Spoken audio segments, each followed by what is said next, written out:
Hello, everybody, and welcome back to another episode of Chicanery. I am your host, Danny. I am doing a big Formula One Bonanza episode.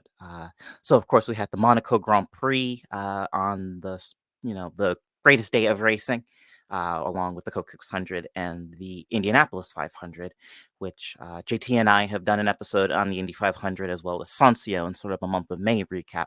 And then our friends over on the main side did a Coke 600 episode, so please go listen to those if you haven't already. But without further ado, I'm gonna just kind of jump into it. Well, hey there, and welcome to Thinking About Buying, the number one and only retail store that exists entirely in your subconscious. Thinking About Buying is your personal place for all the things you're, thinking about buying. Sometimes there's things you want to buy but haven't even thought about, and that's where I come in. People buy stuff all the time, right? Pickup trucks, horses, condos in Barbados. None of those things are more important than our favorite item here at TAB, and that's t-shirts. And not just any t-shirts, we're talking t-shirts from our great friends at Homefield Apparel. Now, if you don't know these folks, maybe you haven't thought about them, wink wink, before, you're going to love them. You like sports? Well, they love sports. They have printed authentic designs from over 80 collegiate schools, and now they're doing motorsports lines as well. And what a better way to kick off the month of May from an Indianapolis-based apparel company than doing a line for the Indy 500 that drops just a few short days away on May 3rd.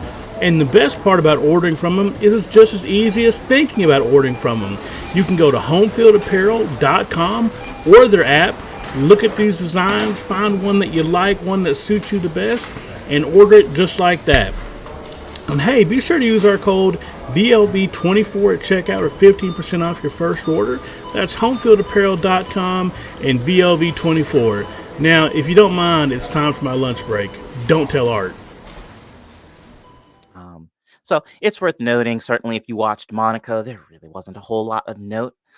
Certainly in some of the chatter leading up to the race, Williams announced that they had re-signed with Alex Albon for a little bit. Of course, we're getting into this kind of murky world where the length of re-signings aren't totally clear. And so we don't know how long this is for. Assuming this is probably going to be for another few years, 2 years, maybe three. But it is worth noting that this is the first signing extension contract renewal that Albon has really been able to negotiate on his own terms. It's worth noting that when he signed with Williams in the first place, Red Bull did the majority of that because he was still a Red Bull driver at that period, even though he had been binned off of F1 and then basically got told to play with the idiots in the sandbox that is DTM. He was still under contract with Red Bull Racing. So given the Herculean amounts of work that Alex has put into sort of the rebuilding of this team, and this is completely ignoring some of that he's then undone with some pretty big crashes this year, he will hopefully be paid what he's worth.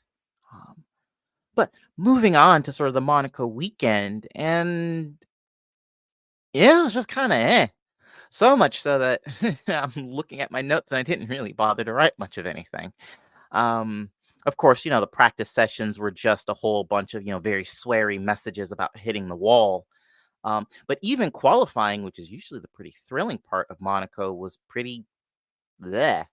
Now, it's worth noting that Charles would effectively top all of the various timesheets with Oscar Piastri in tow. And then there was this wonderful meme that pervaded that weekend about Piastri also being a part of the Leclerc family, which prompted some very funny tweets and social media posts from Nicole Piastri, Oscar's mom, and then Charles's brother, and as well as Charles himself, about sort of the addition of the family. And in fact, I think Nicole quotes adopted Yuki as the replacement son, which is it was all very silly. And certainly when you have a race weekend, frankly, that's as boring as Monaco, it was super cool to get a little bit of spice and all very, very much in jest, um, certainly from off track. But moving on to the race, because that was arguably the most eventful part of this whole weekend, lap one was an utter calamity. Um, Sainz and Piastri got together at a Saint-Devant, which led to Sainz having a puncture heading into Casino. Um, Perez and Magnussen would collide just before Sandoval because they were further down the order. Um, and Hulkenberg would get caught up in that just as a bit of an innocent bystander. Um, Magnussen was trying to overtake Perez heading into Sandoval, but Perez just kind of moved over. It was very odd. And then they came together, and then Perez spun across the circuit and collected Hulkenberg in the process. Um, but then further up the field, heading into Portier, which is the section just before the tunnel, um, Ocon and Gasly got together. Ocon, yeah, they had a bit of a collision. Gasly was absolutely incensed over the radio, screaming quotes, what did he do? This would put Ocon out due to significant floor damage. And Ocon was also handed a 10-second penalty for Montreal, but since he was basically out of the race at that point anyway, it would end up being a 5-place grid drop. Now, there's a little bit of further chatter that would end up coming from this during the race and even post-race, so I'm going to kind of table that for now. And we'll just get into the part of the race that ended up being a very lengthy red flag period. The barriers would need to be repaired in that spot. And now it's also worth noting that where this collision happened, there's a shower of carbon fiber, because actually it's not even the Absorb Be Safer stuff. It's just traditional Armco, and actually a photographer would end up being injured as a result of the broken carbon fiber that got showered across the circuit. They were treated, taken to a local hospital, treated for minor injuries. They were okay. But it really does, especially with some of these historic circuits on the F1 calendar, it really does beg the question of, frankly, kind of like the Nordschleife in the 70s, basically safety or die. Monaco already produces some of the most stale racing that you will see in any series at any point ever. And then to know that we effectively have one of the photographers' posts that is a giant safety hazard, it's in my brain, it's just like, okay, get in the bin. But yes, so lengthy red flag period to fix the barriers with the 3 cars that were out. As a result, Sainz would get something of a get out of jail free card to repair the damage to his car, which would have, if it had not been a red flag period, would have otherwise put him out of the race. Now, curiously enough, there was actually some mild confusion over the field because there was some chatter that apparently they hadn't tripped one of the scoring loops. Which, given that they had the front of the field had made it all the way to Portier before the red flag was thrown, it perplexes me slightly as to why it was so difficult for them. But at any rate, the field was basically reset from the start. So anybody who had a good start, like Lance Stroll, who had actually picked off a number of spots. I think he ended up starting somewhere around 15th and had actually cracked into points paying positions. I think he was P9 when the red flag was thrown out. He basically was sent back to P15, and then some of the folks that had bad starts, like Sainz, who had picked up the puncture and then some minor damage, basically got a second attempt to do it properly. But it is worth noting that the red flag and the delay, because of course it's a standing start restart, but the length of all this really shook up tire strategy. Most of the top 10 had actually started on hards, the idea being to basically just run as long as possible before basically going to mediums to blitz it, mediums or even softs, depending on driver and car combination, to run it to the end. But they ended up moving to switching to mediums. And this just became a pure tire management race. Most of the resulting laps afterwards were some 6 to 7 seconds, sorry, slower than qualifying, which is nuts and really just shows you how much of this race turned into pace management right at the end, unfortunately. Um, George Russell even made his set of mediums last the entire 75 laps. It's worth knowing race distance was 78, but because of the resulting red flag and some time constraints in the principality, it ended up being shortened a few laps to try to get all of the racing in. But this resulted with Charles finally breaking sort of the Monaco curse. Of course, Leclerc is a Monegasque resident. He the handful of years that he's been in F1, I think 6 years at this point now, which is kind of wild. Um, he's had DNFs. He's even had a did not start, just a horrendous crash a few years ago. I seem to think that was 2018, 2019. Um, it's just generally not gone well. And this is after that he's put that Ferrari on pole for a few of those as well. So he breaks the curse. Oscar Piastri Leclerc would finish P2. Carlos Sainz would round out the podium with Lando and George rounding out the top five. Now, despite all of the nonsense with Alpine, Pierre Gasly would work his way into a points-paying position. In fact, he actually scored a point, finishing out P10. Albon would get P9, Yuki P8. So, good times all around for some good drivers to score some points. But we're going to circle our way back to the Alpine bit again. But yeah, Alpine, this turned into kind of a mess. So it's worth noting that during the red flag period, team principal Bruno Famin went on just this apoplectic rant to local French media uh, about the Ocon Gasly collision, basically right after the fact, even going so far as to say, quote, hard decisions will need to be made. And everybody interpreted this as Ocon being, well, frankly, in deep trouble and potentially even being benched for Montreal. Uh, Now, it's worth noting that the Alpine communications team walked this back just about as quickly as they could, calling it, quote, a heat of the moment thing. However, Ocon being benched for Canada was something that continued to pick up steam amongst various F1 media. Which was curious. There was a real big will he, won't he um, in the lead up.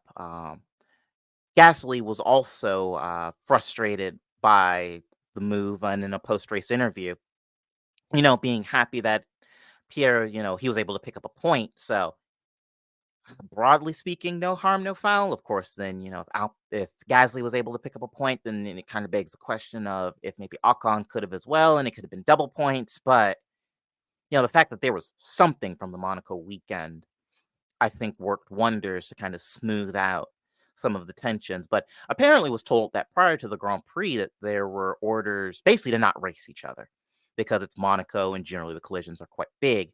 And it's also worth noting that if you've paid attention to any F1 anything, particularly since Gasly signed with Alpine, then you know that Gasly and Ocon have a bit of a sordid history. Now, curiously enough, I should point out that Gasly didn't exactly listen to the, don't race your teammate thing, because heading into Saint-Devant, he overtook and actually made kind of a dicey overtake on Ocon, and so team orders from both parties really weren't followed. It's just Ocon got in trouble because he sent it the hardest and could have taken both cars out. Not to say that this excuses Gasly in any way, shape, or form, because it categorically does not. But it's just something to note. Now, speaking on something to note, Ocon issued a short, very trite statement on social media apologizing for the crash. Basically, he took full responsibility. I'm sorry, blah, blah, blah, blah, blah. Which is curious because that doesn't happen very often. Kevin Magnussen has been driving like a menace all season and has yet to be pressed into an apology. Yet Ocon ends up having to do, which is funny. Um, but it's funny because all of this does come amid a contract year for Ocon, and certainly it seemed unlikely that he was going to return to the Enstone team. And in fact, it would end up being confirmed not too long after the Monaco weekend that Ocon will not be. But also, I do believe Gasly is in contract year as well. So just things to keep in mind. But this does segue us rather nicely into the Montreal weekend. And then, yes, the driver market shuffles. Because it's worth noting that we are, well, rapidly approaching summer break. So about the halfway point of the season. And so the contracts are being renewed thick and fast, much to the confusion of absolutely everybody. Um, Perez was given basically a 1+1. So he's got 1 year confirmed, 2025, plus a 1 year option for 2026 with Red Bull, which doesn't really make a whole lot of sense. It doesn't make any sense at all, really. Um, Now, it's worth noting that certainly the just atrocious run of form that Perez had last year has been largely overcome. And according to certainly some of the chatter that's leaked out from within Red Bull, it seems like some of the metrics that had been set for him, then the relatives to Verstappen, apparently they have been met. But then there's, this is, Q1. I do believe it was a Q1 exit at Monaco. And as I guess a little bit of a spoiler, um, Montreal wouldn't go super well either. Um, but moving on to kind of circle back to Alpine, as I had mentioned before, uh, Ocon wouldn't be benched for Montreal, um, but it is confirmed that he's leaving, and it's stirred a lot of chatter about who is going to end up taking that seat in 2025. There's some chatter that it'll probably be Jack Doohan, um, who would actually end up getting his maiden F1 outing in free practice one at Montreal. So seems like he's kind of a shoe in for that. But who knows? Team Enstone is kind of a mess, and it wouldn't be all that surprising if they end up having a hard time filling that seat because nobody really wants to join. That's part of how Gasly ended up there because he was leaving. I guess it would have been AlphaTauri at the time, and same thing. Alpine was having a tough time filling the seat. So we'll see. Yuki got an extension. It's just a 1 year extension, which I think it's a real shame that Yuki wasn't seriously considered for the second Red Bull seat. Um, I know a lot of his involvement and his continued involvement in that team has basically come at the behest of Honda. But as they have been slowly diminishing their role, because I mean, in fact, they'll be gone completely here in a sec, given that Ford is taking over, or is I guess at least partnering, shouldn't say taking over, but is partnering with the Red Bull technologies for the upcoming power unit regulations. Um, he seems like he would be very good. He's morphed into a genuinely very, very good driver. Raw pace wasn't ever really the issue. It was racecraft was the problem. But Yuki has figured it out.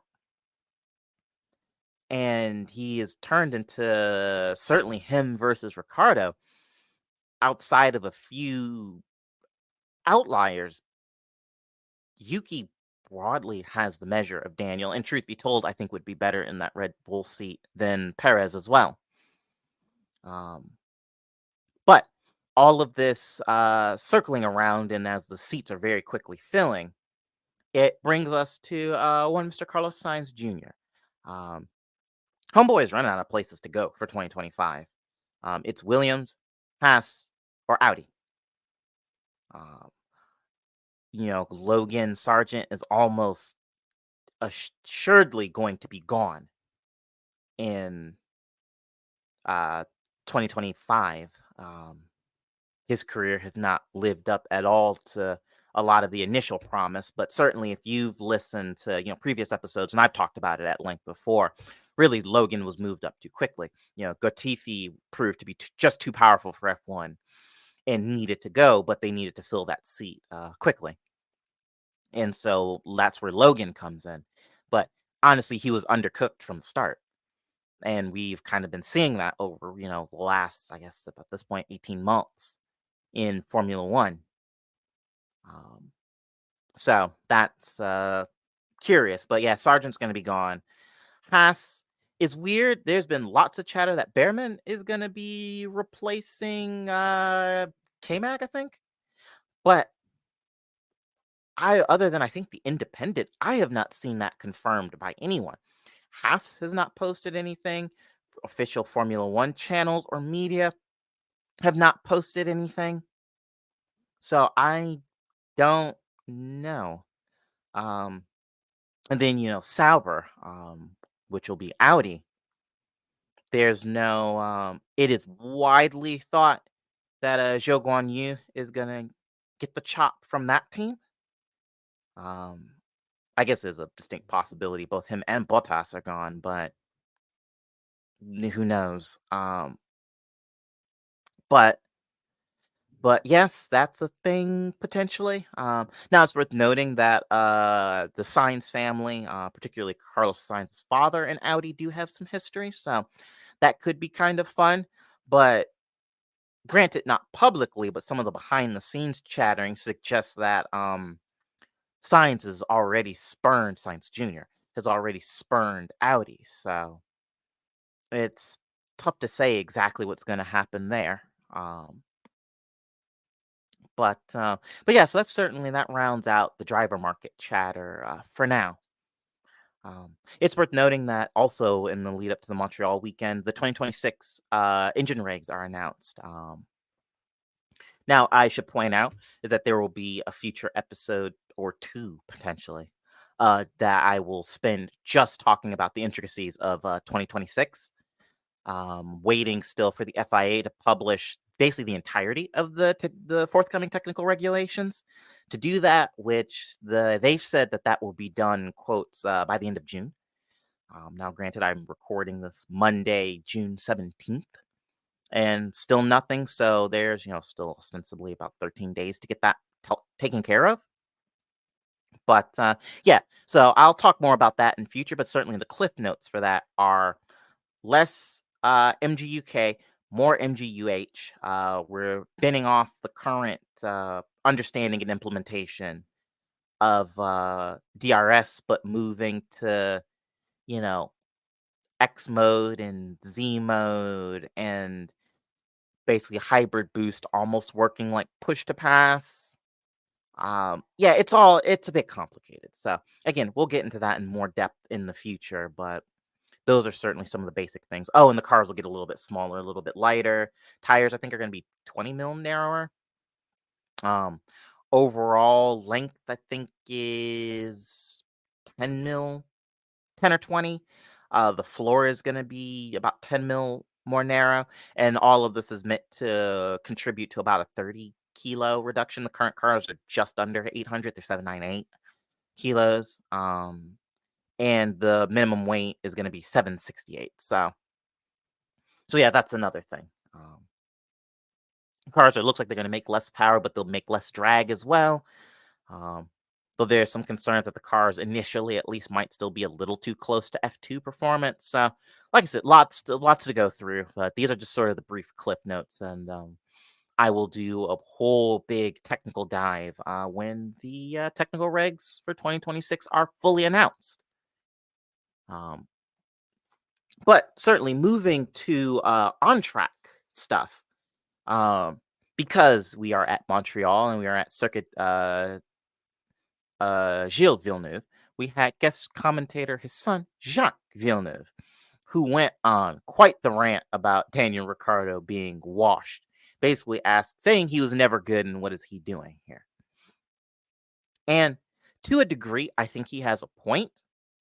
Certainly, anything from McLaren forward doesn't really reflect super well on Ricardo and his racing resume, and again, it's worth noting, JT and I have talked about this at length in a number of episodes, so you can go pick pretty much whichever one you want, and there will be inevitably some chatter about Daniel Ricciardo and his continued inclusion slash persistence in Formula One.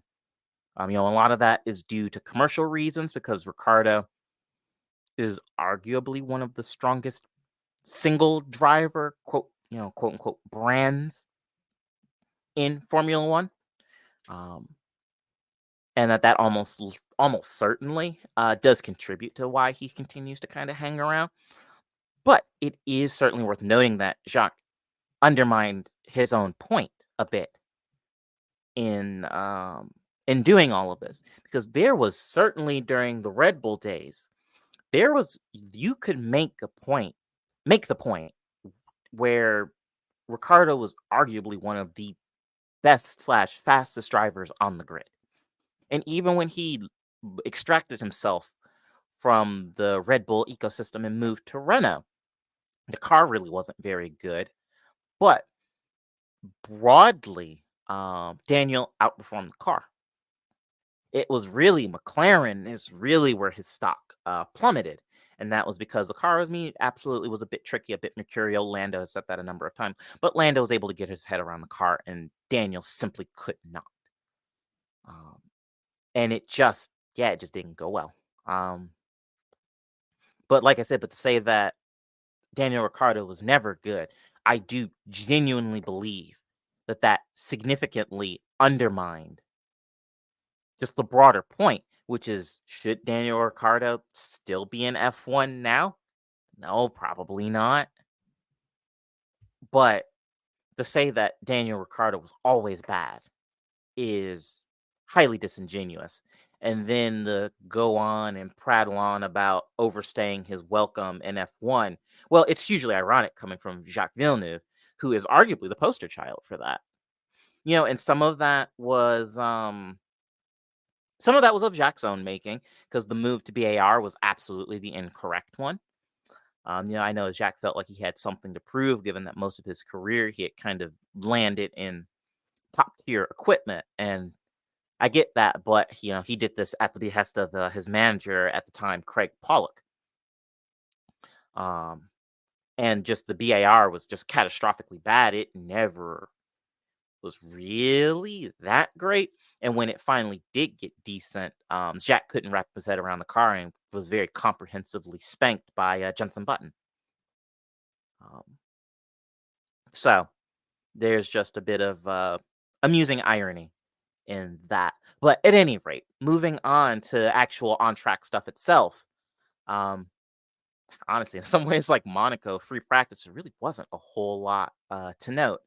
The free practice sessions ended up being kind of a washout, with the with almost continuous rain. FP1, FP2 was rather wet. Actually, it hailed a bit in FP1.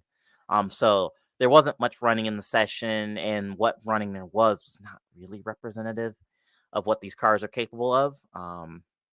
But like I said, it is worth noting that Jacques Duhan in Alpine's driver pool did get his maiden outing during FP1. Now FP3 was better. The circuit would dry up a bit. There still was a bit of rain, but Lewis would end up going fastest in that session by a considerable margin. And would do that, and would do it with Verstappen and Russell for P2, P3. But qualifying was fun, because it was yet another Q1 exit for Perez, and both of the Ferraris just did not work, and they would end up out in Q2.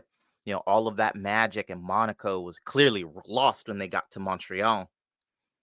Verstappen was struggling a bit with gearbox issues, but he did get the car into Q3. But as a result of some heavy hitters being out pretty early, Sargent would make it to Q2, and both of the Alpines would make it to Q3 for the first time this season, I do believe. But the most amazing thing was what happened in the conclusion of Q3, whereas both Russell and Verstappen would set a 1 minute 12 seconds dead, which marks only the second time, I do believe, in F1's history that there would be a dead heat. Now, because Russell went out first, he would be awarded pole, but it was a 1997, I do believe, European Grand Prix at Jerez, where Heinz Harold Frentzen, Michael Schumacher, and was it Damon Hill? I do believe all set a they all set a 121.072. And sorry, no, it was Damon Hill that actually dragged his Yamaha up to P4 qualifying, and he was only a half a tenth behind this group. It was Jacques, Heinz Harold Frentzen, and Michael Schumacher were the ones with the 121.072. But yes, this is only the second time that this has happened. Yeah, so that was just absolutely wild. But like I said, Russell would roll off. He would roll off first, just by virtue of going out first. But it would end up being kind of a spicy start to the race, because there were heavy downpours around the circuit until half hour, probably, till race start.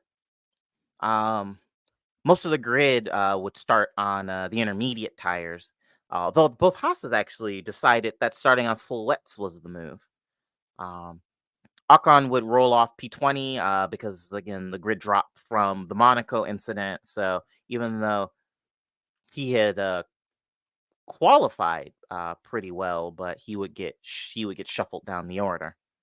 Zhou Guanyu and Valtteri Bottas would both start from the pit lane due to changes made to the front wing and parc ferme conditions. But we would have a standing start, and it would largely go off without incident. It was worth noting that early in the race, there was another band that blanketed the circuit, so it was very wet, and the Haas's were flying. K-Mag would end up making it as high as P4 at one point, if you can believe that. But he suckered up to the back of Lando Norris, who was running P3 on lap 8, and the track was drying out, and K-Mag was concerned that he was going to shred the inters, or sorry, the full wets, because he was on full wets, not inters. And so he would end up going to pit for inters. But the result is that the pit crew wasn't really ready for him to come in yet. And basically all of those, early lap heroics was promptly undone just because the stop was so slow. But the changing conditions and the emergence of a dry line on intermediates, it caught out a few drivers, as Logan and Lewis actually would both have offs. But that being said, none of it was as bad as it was going for Charles Leclerc, who was struggling with engine issues all race, even radioing in on lap 9, saying that it was impossible to overtake, and his Brian Boxey, his new current race engineer, saying, yeah, there's an issue with the engine, but you're just going to have to keep pushing. But by lap 15, Verstappen had managed to hunt down Russell, and but he had off at T1, and Lando would DRS pass him shortly thereafter, because lap 15 was actually when DRS was finally enabled. And then George Russell would completely botch the final chicane and would allow Norris through.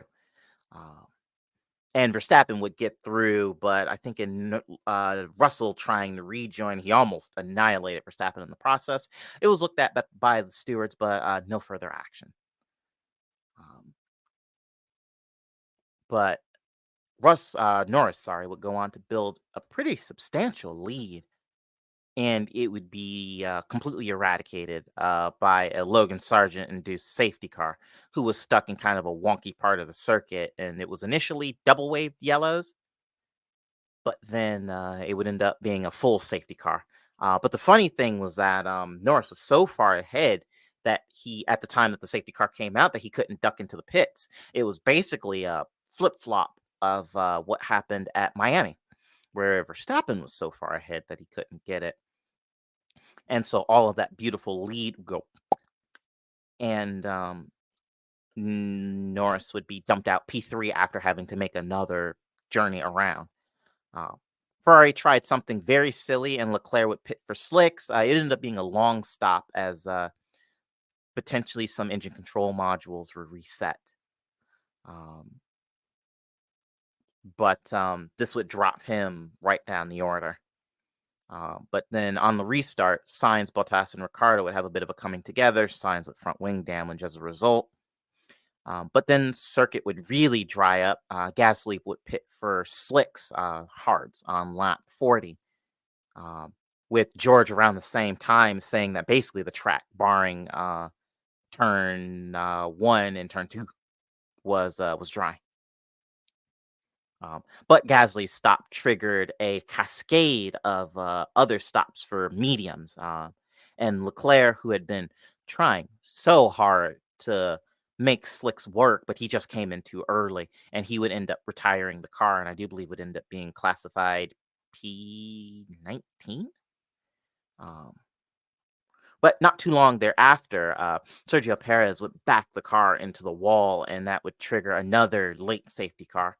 And this would be the final stop for the Mercs, with George on mediums, George on mediums, Hamilton on hards, which then there was a whole lot of back and forth with Hamilton and his pit wall as a result of that. But at any rate, both of the Mercs would get past Piastri. Piastri would get mugged. In fact, there was actually some heavy contact between Russell and Piastri. Although, again, no further action would be taken. Sonoda would have a spin at a turn 8, which dumped him down the order. He was running in the points up until that point. And he almost got annihilated by one of the Haas's in the process. I think it was Kevin Magnussen who had to work to avoid him. But yeah, it was quite the thing. And also something I forgot to mention in all of this. Ricciardo got a 5-second penalty for jumping the start. So there's that, and that's just to add to the pain of RB's day. But it would end up finishing out Verstappen P1. He would basically check out late in the race. Lando P2. George P3. And it's worth noting that there was certainly a real chance for this to not be a Red Bull victory, but Lando and George spent a whole bunch of time tripping over themselves and largely allowed the Red Bull to sort of scamper off into the distance, which is, there's a thing that happened. But at any rate, moving on to some of the post-race stuff, Alpine continues to be a bit of an attention hog. Clearly, Alpine was not thrilled about all of the coverage that Lewis and Ferrari got in the offseason, because Autosport is reporting that Alpine might be looking to break from Renault as an engine supplier. Now, for those of you who are not thusly inclined, it is worth noting that Alpine is a division of the Renault group. Alpine is basically their sporty cars. Currently, you have the A110, which is a small mid-engine internal combustion sports car. It's powered by effectively the Megane RS drivetrain. So 1.6 liter turbocharged 4-cylinder made it to 7-speed, 6 or 7. I don't actually completely remember because the cars are not sold here. Twin clutch automatic gearbox. And then, as of the time of this recording, only a couple days ago, the Alpine A290, which is effectively electric hot hatch. It's the go fast version of the new Renault 5. Are their two products, and the whole point with the switch to the Alpine branding was to showcase, just to showcase the brand. It's worth noting that even in Europe, Alpine doesn't have a ton of recognition because they sell one car. That car is, well, frankly, getting a little long in the tooth now. And, global audience, blah, blah, blah. And then there's some chatter that Alpine might be entering the US market at some point here in the next 3 years, 3 to 4 years. So that was the point. But it's worth noting that Alpine splitting from Renault is kind of like, I guess, like an estranged parent-child situation. The fact that basically, or Alpine would be, like I said, leaving a part of its own broader corporate conglomerate because the engines are so bad is really should be enough to sound alarm bells. Now, it's worth noting, as of the continued calamity within Alpine Renault, there was some chatter that they may sell, which Alpine has been very fervent in saying that that is not the case. That Alpine is committed, but it's worth noting that Alpine, Renault, whatever, has been underperforming quite significantly for quite a considerable amount of time. Um, and surely the purses are going to start getting a bit tight if this continues. So I personally am not sure that Alpine is long for this world, especially if they do switch and it doesn't go switch engine manufacturers and doesn't go well. Honestly, I could see them shuttering entirely before they switch to a rival team, ostensibly, for their engine supply. But this is also kind of echoes of the issue that Red Bull was having, I guess 7 years ago, 6, 7 years ago, with the Renault power unit, because that was ironically kind of the limiting factor of those cars and what allowed Mercedes to scamper away to a bazillion consecutive drivers and constructors championships.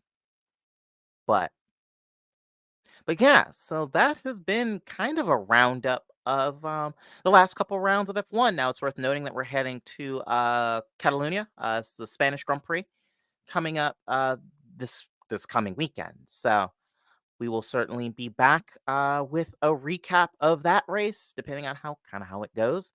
Also on the docket for things coming will be IndyCar at Road America and the 24 Hours of Le Mans. So keep your eyes peeled for that. But with this, I have been your host, Danny. This has been an episode of Chicanery. And until next time, everybody.